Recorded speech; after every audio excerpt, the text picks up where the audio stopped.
Today we're going to be talking about the Circle of Spores Druid out of the new Ravnica book for D&D. This build we're going to take a look at today can do a possible 50 points of damage on level 3 by just simply hitting somebody over the head with a stick. Believe it or not, it's possible. So if this interests you, sit back, put on your thinking cap, and let's dive into today's build here on Rolling with Advantage.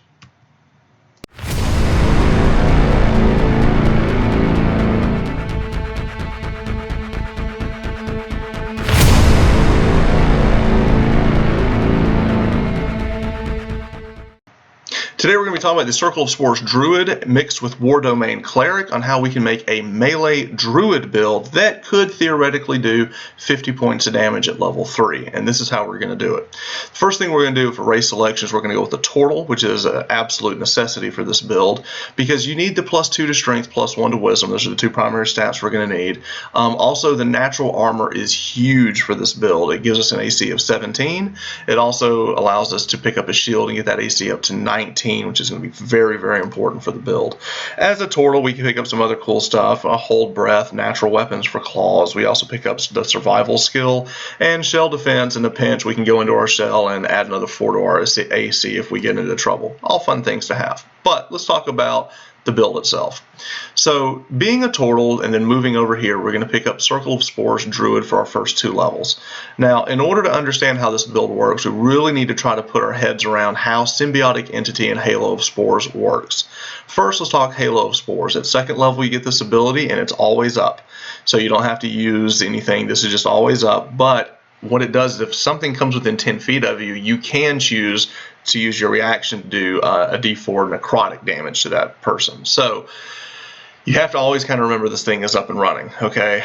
So that's a D4 damage. This damage does scale as you level, but it doesn't scale according to your class level, but your character level.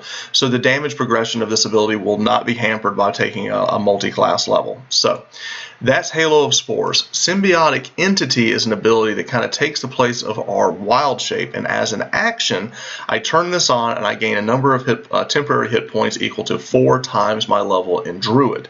So at level 2, I get 8 temporary hit points. Now remember, temporary hit points don't stack in D&D 5th edition, but with these 8 temporary hit points, this ability stays up until those hit points go away, or I use my wild shape ability again. So what I get when this ability is up and running is my Halo of Spores damage, we just talked about. You roll a 2nd damage die. So in fact, you're doubling the damage. So instead of 1d4, you're doing 2d4, and so forth and so on. Also, our melee weapon attacks deal an extra d6 poison damage to any target they hit. Now, notice the wording on this. It says melee weapon attack. So this does not work with Primal Savagery. It doesn't work with Thorn Whip, but it does work with Shillelagh, which you could use at early levels until we hit level 3. We won't really need it anymore. So for spell selection, just to kind of show you what I do, I always take Guidance. I think it's one of the best cantrips in the game. I took Infestation over Shillelagh. I just like having the range option at level 2. And for spells, I would kind of went in this direction. I really like Thunder Wave as my option. Now, let's go ahead and back this down to level 2. Now, what we're going to do is at level 3, we're going to come over here and take Domain Cleric. Now, what Domain Cleric is going to give us is it's going to give us the ability to have martial weapons, which is going to allow us to either pick up like a warhammer or a flail or whatever. Yeah. So that basically we can upgrade our damage die for our melee attack to a D8 over a D6. So this is why we don't really need Shillelagh. The other thing that we're going to pick up is the War Priest ability, and since we're already stacking Wisdom for being a Druid, we're going to get the full use of War Priest, which means if we take an attack action, we can, as a bonus action, attack again. Now, we can use this a number of times a day equal to our Wisdom modifier, so using Point Buy, I got 3 uses out of it. Now, this will go up as we go, so 4 or 5 uses out of this. Think of this as a mini action surge where I can get those 2 attacks that I really want. Also, the big thing that we get for being this is we pick up the domain spells, which the domain spell that I'm very much interested in is Divine Favor. Now, we can cast this as a bonus action. It is concentration, but it deals an additional D4 radiant damage on every time we hit somebody. So, at level 3, let's break it down. I'm going to first use my action for Symbiotic Entity. This is going to give me my temporary hit points. It's going to make my Halo of Spores damage do more damage immediately. So, very first turn, this works.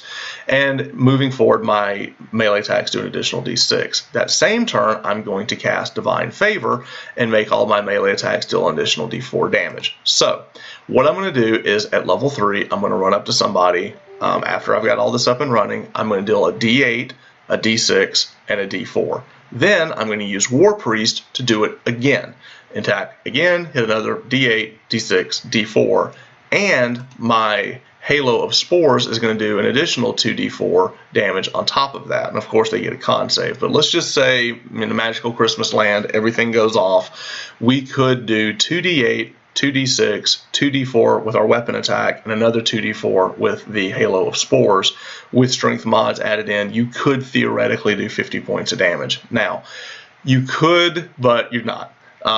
So what you're probably going to end up doing is closer to 40, maybe 50 damage on the high end, and still to be able to consistently do that with this class is crazy. Now, I know what you're thinking. You're like, I know, but a lot of this seems fragile. Like if you take damage, your symbiotic entity comes down. But just remember, you get more temporary hit points as you level. So you can have more and more and more and more of these hit points.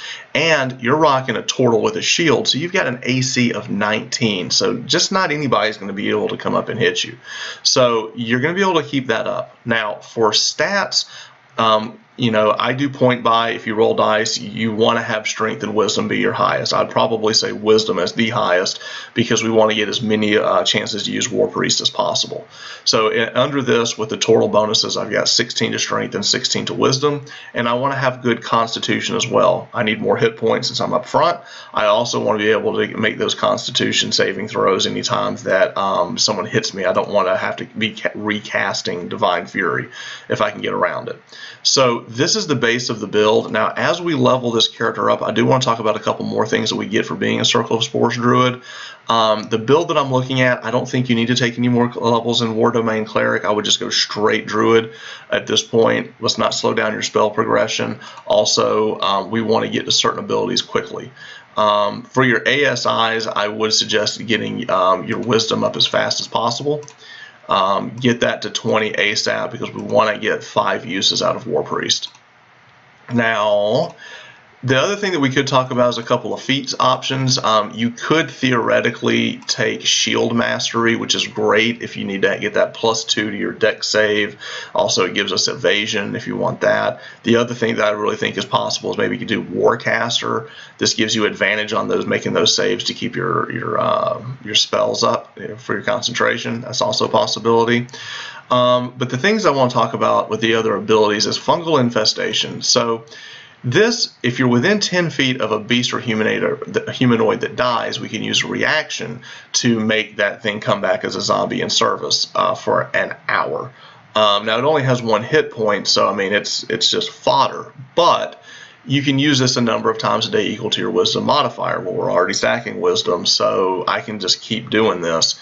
But the thing is, if you look at it, you've got to be within 10 feet. So it's kind of telling you need to be close to melee to make this work, which fits the build of what we're trying to do. Spreading spores allows us to throw our spores downfield. It kind of gives us some reach. But the other thing that I really like is a fungal body.